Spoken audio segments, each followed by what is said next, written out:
Constantine Sergueïevitch était veuf lorsqu'il a enterré sa femme Evdochia Nikolaevna. Le sol est littéralement tombé sous ses pieds, il se retrouvait seul. Toute sa vie, lui et sa femme avaient vécu pour eux-mêmes. Elle ne voulait pas d'enfants et ne souhaitait pas être liée par les responsabilités parentales. Elle avait peur de la responsabilité et demandait souvent s'il était mal de profiter de la compagnie l'un de l'autre, de voyager et de découvrir de nouveaux lieux.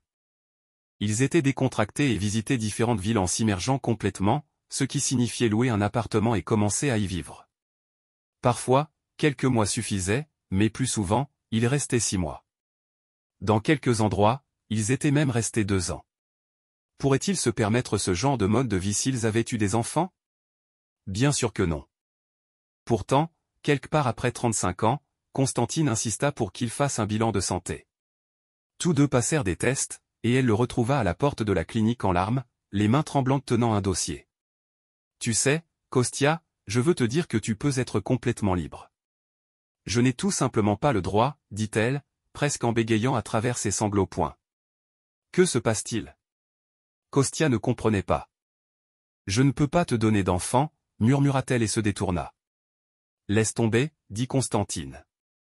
Il entoura les épaules de sa femme de son bras, et ils ne revinrent jamais sur cette conversation. Ils vivaient simplement et profitaient de la vie. Lorsqu'Evdochia fut à quelques années de la retraite, elle commença soudainement à tousser. Constantine était toujours très attentif à sa santé, et après ce bilan de santé, il pensait que c'était probablement une simple allergie. Ils étaient de retour dans leur ville natale, où personne ne gardait d'animaux. Si Evdochia continuait à tousser, Constantine insista pour aller à l'hôpital. Le médecin secoua la tête et écarte les bras, il n'y avait rien à faire. Comment cela se fait-il?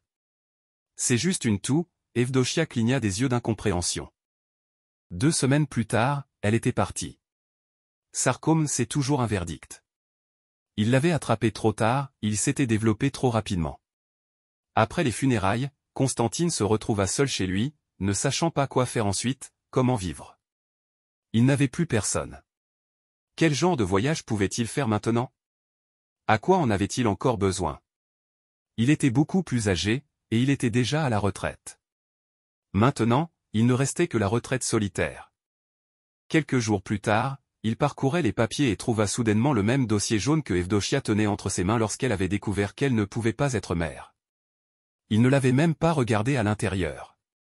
Étrange pourquoi elle l'avait gardé, après tout il était clair qu'elle aurait pu jeter ses tests par curiosité. Constantine jeta un œil à l'intérieur. Dire qu'il était choqué était un euphémisme, ce n'était pas Evdochia qui était stérile, c'était lui qui l'était.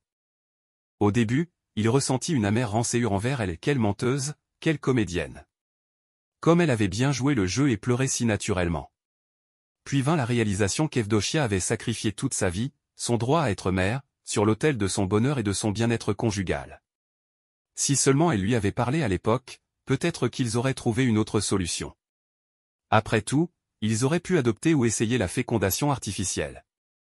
Ce n'est que plus tard que Constantine comprit que cela ne pouvait pas être autrement. Il n'y aurait rien d'artificiel et pas d'adoption si Evdochia n'avait pas voulu d'enfant bien avant le bilan de santé. Elle s'était saisie des résultats comme d'une opportunité pour se débarrasser du problème. Ainsi, elle était animée par l'égoïsme. On ne peut pas aller contre la nature, contre sa nature, pour laquelle Evdochia fut punie par Dieu et diagnostiquée d'une maladie fatale. Lorsque Constantine le comprit, il lui pardonna. Maintenant, il allait presque tous les jours au cimetière, arrosait les fleurs et essuyait le monument. Il trouvait un plaisir étrange dans cela. Pendant des heures, il s'asseyait sur le banc et lui parlait. Au début, Constantine pensait qu'il parlait à Evdochia, mais il se rendit compte qu'il parlait à lui-même. Ce n'est qu'à ce moment-là qu'il sembla lâcher prise. Il cessa d'être triste, cessa de se languir. Un jour, il fit une autre promenade au cimetière. Maintenant, il ne s'attardait plus sur la tombe d'Evdochia. En parcourant le cimetière comme un musée, il regardait les monuments et lisait les pierres tombales, imaginant à quoi ces gens avaient pu ressembler. Constantine n'avait plus d'amis vivants, tous ses amis étaient maintenant ici. Ce jour-là, il s'arrêta devant une tombe fraîche. D'habitude, elles étaient couvertes de couronnes de parents et d'amis en deuil. Celle-ci n'avait rien dessus. Klavdia Tarakanova. Bonjour, Klavdia. Je me demande qui tu es, quel âge tu as. Bienvenue dans notre cimetière, nouvelle amie, pensa Constantine. Soudain, il entendit un couinement venant du sol. Au début, il ne comprit pas ce que c'était ni d'où cela venait. Peut-être un chaton? Constantine regarda autour de lui, personne n'était là. Le couinement venait directement du sol, de cette tombe fraîche. En regardant encore une fois autour de lui, il vit une pelle abandonnée ou oubliée à proximité. L'homme la saisit et commença à déterrer la tombe. Le couinement devenait de plus en plus fort, il s'était déjà transformé en pleurs. Les pleurs venaient clairement d'un enfant. « Qui es-tu, Klavdia Tarakanova? Qui pourrait enterrer un enfant vivant ?» Après avoir déterré le cercueil, Constantine repoussa le couvercle. La vue qu'il découvrit était horrible. Dans le cercueil se trouvait la vieille femme, apparemment Klavdia, et de chaque côté, deux nouveau-nés, un garçon et une fille. Le garçon respirait à peine, et la fille pleurait. Les filles sont toujours les survivantes, se battant jusqu'au bout pour survivre pour la continuation de l'humanité. Constantine alla à la police. Les enfants furent temporairement placés dans un refuge. La vieille femme dans le cercueil s'avéra être Klavdia Tarakanova. Elle était assez connue dans le quartier. Les policiers confirmèrent qu'elle était récemment décédée. Mais qu'en était-il des enfants? Le fait est que Klavdia était connue pour sa petite fille. Elle avait élevé Milana seule. La fille de Klavdia était décédée en accouchant, et la petite fille n'avait pas de père. C'était une famille infernale. Le matin, elle buvait un verre de son propre alcool fait maison pour se réchauffer.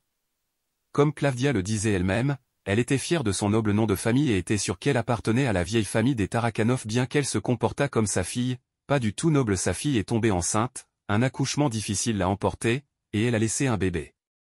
Tout le monde pensait que Klavdia allait l'envoyer à l'orphelinat, mais non, elle prit Milana et l'éleva seule. Assez rapidement, elle sortait avec des garçons puis des hommes. Milana est tombée enceinte. Klavdia avait du mal avec son deuxième échec dans l'éducation de la fille. Elle était déjà malade, les graines et l'alcool avaient fait leur effet. Klavdia est morte. Milana était à la maison à ce moment-là. Soudain, ses os se sont rompus juste au moment où Klavdia est décédée. Milana a accouché de jumeaux. Que faire avec eux? Elle n'en avait pas besoin, et puis sa grand-mère l'a débarrassée de ses responsabilités. Milana n'avait pas beaucoup d'argent, elle avait à peine assez pour le cercueil le moins cher et les fossoyeurs. C'est pourquoi il n'y avait qu'une seule tulipe sur la tombe. Le jour des funérailles, Milana eut l'idée la plus sage pour se débarrasser des enfants discrètement. Elle les a déposés là, et ils ont été enterrés le même jour. Milana se précipita vers Moscou pour une nouvelle vie. Constantine ne pouvait pas comprendre ce qui s'était passé. Il ne pouvait pas oublier les jumeaux et continuer à leur rendre visite à l'orphelinat. Un jour, l'infirmière dit « Pourquoi ne les prenez-vous pas ?» Elle exprimait simplement les pensées qui tournaient dans l'esprit de Constantine depuis longtemps. Après un bilan de santé pour s'assurer qu'il était assez en forme pour élever les enfants, Constantine en prit la garde. La seule chose étrange était que sa stérilité n'était pas confirmée. Il allait très bien. Apparemment, ce mystère resterait dans sa vie passée avec Evdochia. Peut-être était-ce une erreur du médecin, peut-être un genre de jeu qu'elle jouait. Constantine n'en pensa plus. Maintenant, il avait deux beaux enfants. Milana n'est jamais apparue dans sa vie. Kostia cessa d'aller au cimetière et se rendit désormais au terrain de jeu des enfants. Voilà l'histoire. Merci de l'avoir écouté jusqu'au bout.